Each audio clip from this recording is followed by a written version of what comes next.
증시가 만기일 다음 날인 금요일 시장에서 상승을 하면서 마감을 했습니다. 장중에 변동성이 있긴 있었지만 중간중간에 털어내는 구간은 있었지만 이렇게 반등을 해서 마감을 한 것은 정말 좋은 신호라고 할 수 있습니다. 코스닥도 3거래일째 반등을 하고 있으며 이제는 종가 기준으로 오른 자리를 지켜주는지 봐야 되는 구간입니다. 코스피도 역시 지수가 완전히 회복된 건 아니지만 삼성전자가 지금 좋은 흐름을 나타내고 있습니다. 삼성전자가 외국인의 매수가 계속 들어와 주면서 지금 시간의 거래에서도 원래 시간의 거래에서 잘 움직이지 않는데 시간의 거래에서 0.43%가 오르면서 주가를 좀 황금선 위에서 괜찮은 수준으로 유지를 해주고 있습니다. 이 삼성전자가 이제는 황금선 아래로 이탈하지 않는 이상은 이런 분위기를 계속 내다가 결국에 외국인 수급만 계속 유지된다면 외국인의 삼성전자 매수 포지션만 유지된다면 충분히 고점을 뚫으면서 정고점을 뚫으면서 좋은 흐름으로 방향을 기대해 볼 수 있겠습니다. 그럼 이 코스닥이 상승하기 위해서는 단기적으로 볼 때는 아직까지 황금선 밑에 있습니다.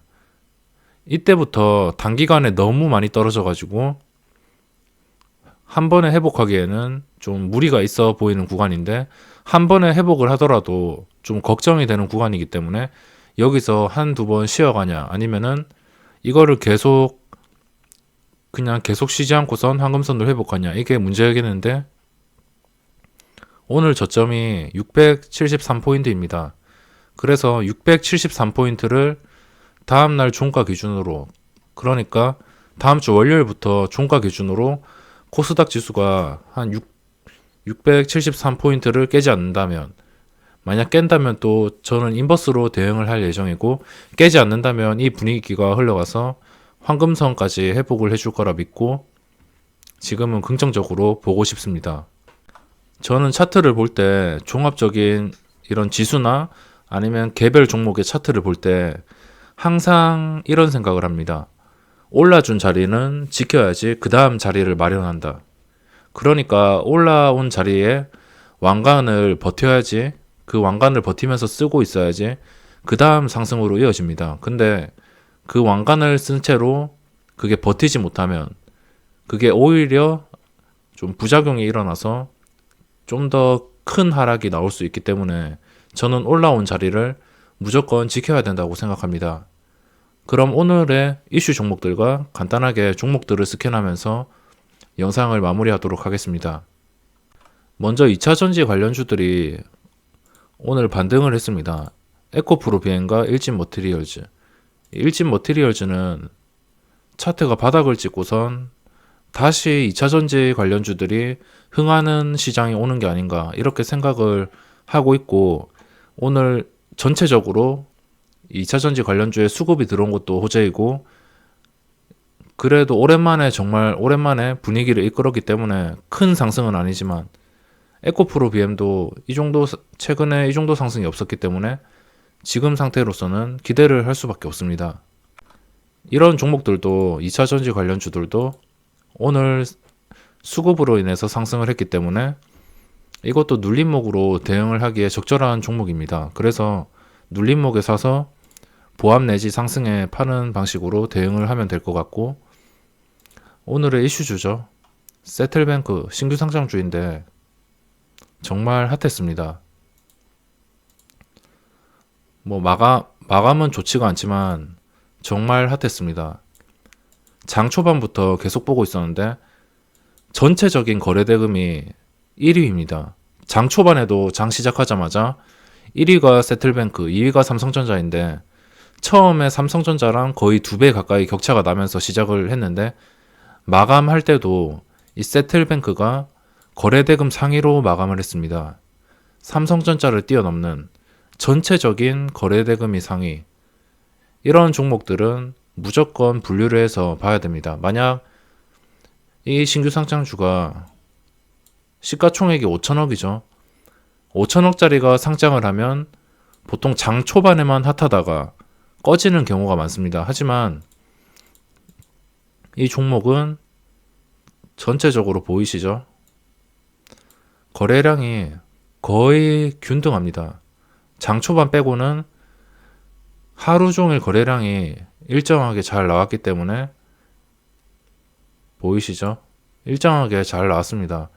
보통 그냥 죽어버리는 종목은 장 초반에 반짝하고선 그냥 거래량이 확 죽어버려가지고 거래가 거의 안 나오는데 이 종목은 거래가 상당히 많이 나왔습니다.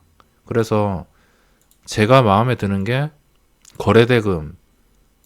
이 거래대금이면은 1위를 했기 때문에 못해도 뭐 월요일날 못해도 거래량이 100만 주는 나오겠죠. 100만 주에서 그게 만약 상승으로 이어진다. 상승으로 이어져서 고점을 뚫는다.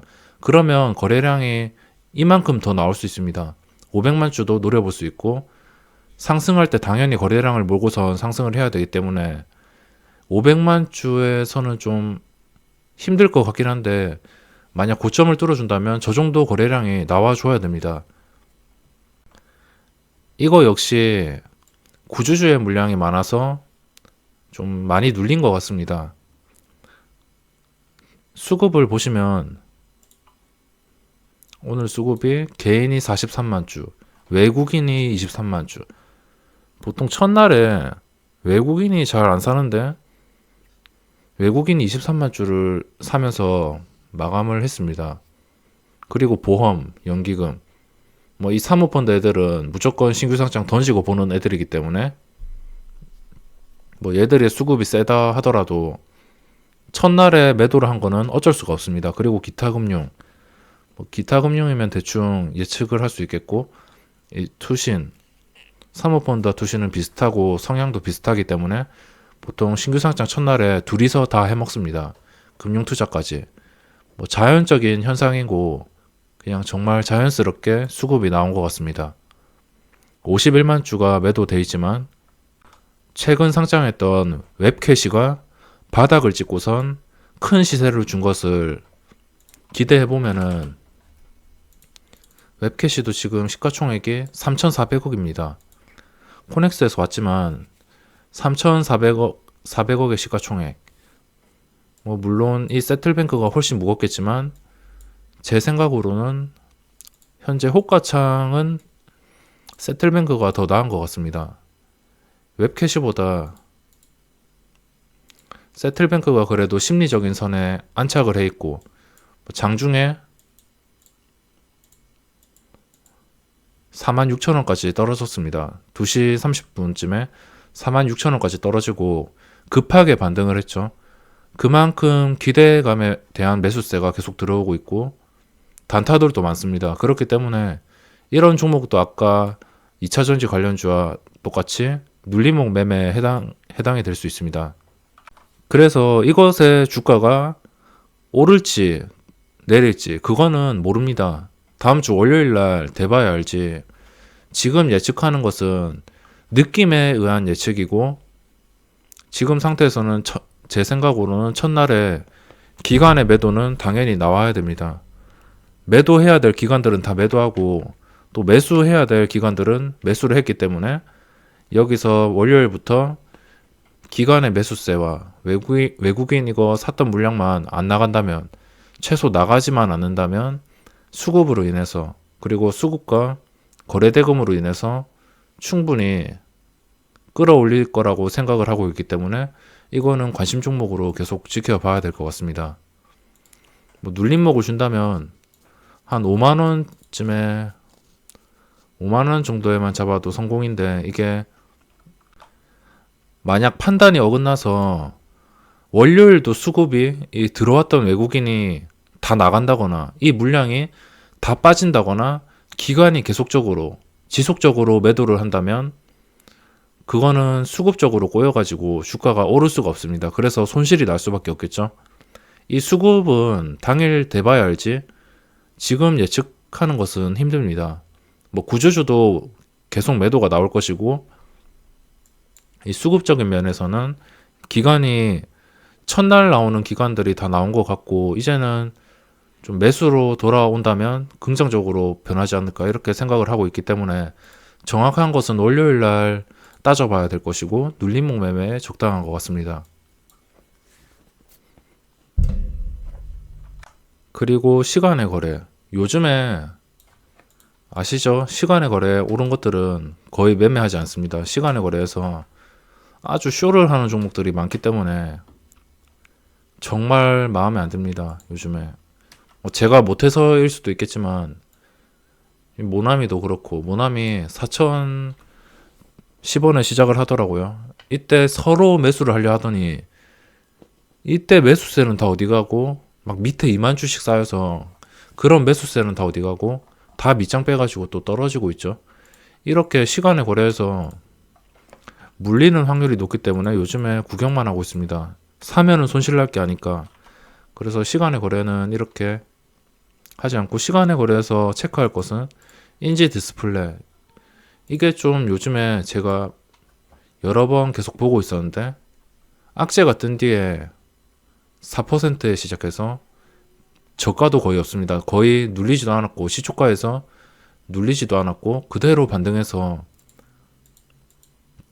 장 마감에 그냥 작정하고선 장 마감에 올렸습니다.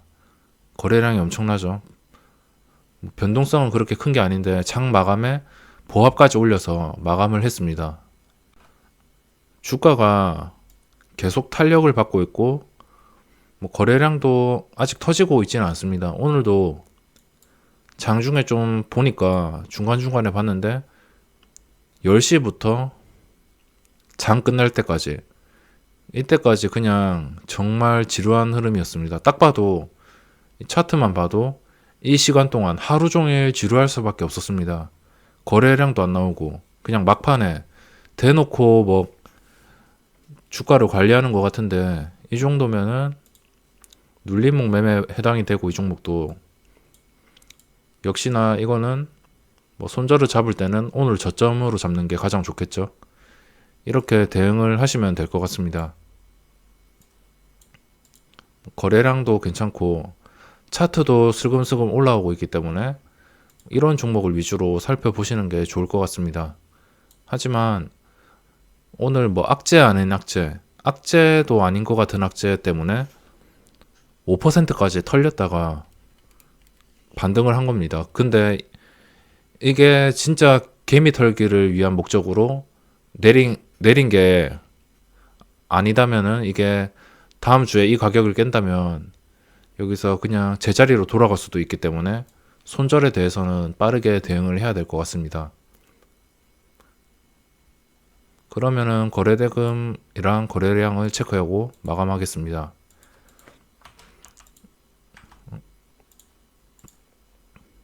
코스피에서는 거래량과 거래대금을 간단하게 봐주시고 뭐 변동성이 있는 종목을 상위에서는 찾기 힘듭니다. 코스피에서는 오늘 딱히 볼 게 없고 윗골이 많이 달린 것만 많죠. 코스닥을 살펴보겠습니다. 제가 몇 번을 살펴보긴 했지만 한 번 더 같이 살펴보면서 설명을 드리겠습니다. 거래대금 상위에 코스닥만 봤을 때 이 2위 XINC와 2배 이상 차이가 납니다.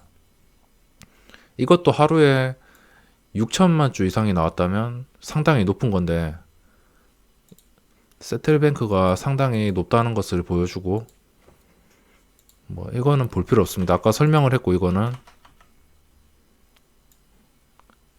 이런 것들 거래량이 몰리면서 그 다음날 쉬어가는 그 다음날 눌렸던 종목들 이런 것들은 변동성이 있기 때문에 거래량과 변동성이 있기 때문에 한 번쯤은 시세를 주고 뭐 다시 올라가던가 내려가던가 그거는 모르겠지만 한 번쯤은 단타들에게 변동성을 주는 종목이라고 생각하시면 됩니다. 이것도 상한가를 한번 찍었던 종목이 있기 때문에 오늘 장중에 17%까지 갔다가 완전히 무너진 게 아쉽긴 하지만 다시 고점을 뚫어줄지는 모르겠지만 이것도 역시 단타들에게 변동성을 줄 수 있습니다. 그렇기 때문에 저도 이거를 보고 있고 뭐 매수는 안 해놨습니다. 매수는 안 해놨고 전부 종목들 다 분류해서 월요일 날 눌림목에 매수할 수 있게. 아직까지 지수의 흐름이 좀 적극적으로 스윙하기에는 좀 그래도 황금선 밑에 있기 때문에 원칙상 하지 않고 있고, 그래도 지수가 3거래일 연속 회복을 해주고 있기 때문에 오늘 밑부분만 깨지 않는다면 단타 금액도 좀 더 올려가지고 적극적으로 단타를 칠 예정입니다.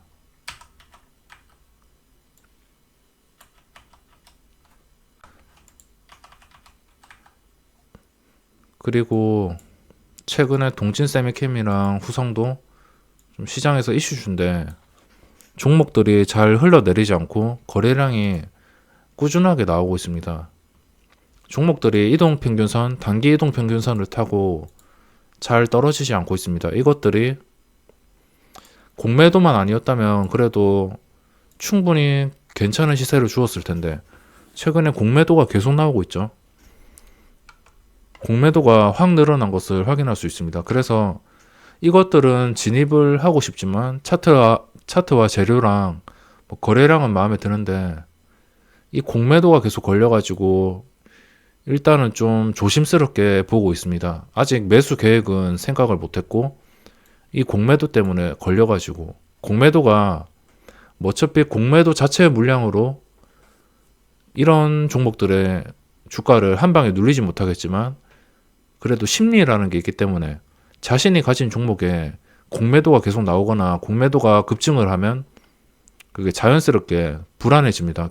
개인들은 단합을 못하고 각자 분할되어 있기 때문에 외국인의 공매도가 나올 경우에는 당연히 분열될 수 있기 때문에 심리적으로 주가가 떨어지는 곳에 마음이 가기 때문에 이런 것들이 걸려가지고 이거는 구경만 해야 될 것 같습니다. 일단 계획은 못 잡고 계속 보고는 있습니다.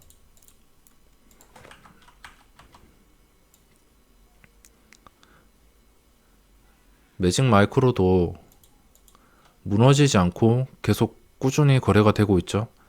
이쯤부터 시작해서 6월부터 시작해서 계속 거래가 되고 있습니다. 황금선 위기 때문에 이런 것들도 살펴보다가 참고를 하신다면 도움이 되실 것 같습니다. 그리고 오늘 상한가 종목 2개가 있는데 미스터 블루랑 휴네시온 이 2개가 있는데 항상 장 끝나고 상한가 종목을 보시는 습관을 기르셔야 됩니다. 이거는 연속 2번, 한 번 눌리고 나서 상한가를 2번 간 상태이기 때문에 이거는 매수를 계획하지 않고 그냥 다른 종목을 찾는 게 좋을 것 같습니다. 상한가 한 번이고 눌렸으면 괜찮았을 텐데 이미 2번을 갔기 때문에 제가 대응할 영역이 아니기 때문에 그냥 다른 종목을 찾는 게 낫습니다. 뭐 제 기준으로 말씀드리는 거기 때문에 혹시나 관심 있게 보셨던 분들은 개인의 판단 하에 보시면 될 것 같습니다.